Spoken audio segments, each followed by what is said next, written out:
Hi guys! Welcome to my world! Ito na naman si Inday. Gagawa naman tayo ngayon ng salad.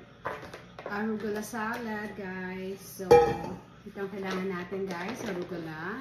And then we have pear and cherry tomatoes and blueberries and pumpkin seeds and balsamic vinegar and olive oil.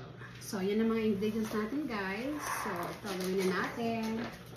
Ito, guys, malinis na ito. So, hindi ko na kailangan mag-asa. Okay. From the store. Ayan, guys. Okay, kailan natin mix. Ayan, guys. And then, mix na natin yung blueberries. Cherry tomatoes. Pear. Ayan. Ito karaniwan, lagi namin kinakain to, guys. So, paborito namin ng asawa. Ang anak ko hindi masyado. Ibang salad ang gusto niya. And then, ito lagyan natin ng pumpkin seeds. Depende kung gaano karami gusto niya. Ako kaunti lang. And then, lagyan natin ng dressing. Ang measurement ko nito is 1:1, like 1 tablespoon of olive oil. Extra virgin olive oil, 1 tablespoon. Yan, guys. And then 1 tablespoon of balsamic vinegar. Yan ang aking dressing measurement ko. Wala na naman.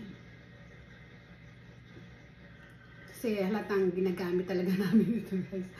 Laging ginagamit. So wala na, pero meron akong isa pa, guys. Ito. Just in case na makulang. Pero usually ginagamit ko lang is 1 tablespoon lagi. 1 tablespoon of olive oil and then 1 tablespoon of. Then, ito na yan. Kasi ito yung dinner ko. Kasama na, usually ito ang dinner ko eh. Then, mayroon akong fried chicken or fish or egg. Yan. Okay na siya. Kasi minsan, guys, hindi na kumakain ng rice sa gabi. So, rice lang ko ang tanghali.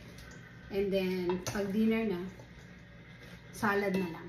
Ako na rin gumagawa ng salad. Healthy tayo, guys. Kaya maging healthy, hindi na tayo bumabata.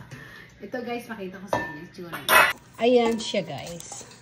Na-mix ko na siya and then ready na. Ready na to eat. Ganyan lang kabilis, ganyan lang kasimple. So, kailangan ko lang dito is protein like egg, fish, or chicken. Yan. Yan ang dinner ko, guys, for today. Bye! Thank you for watching!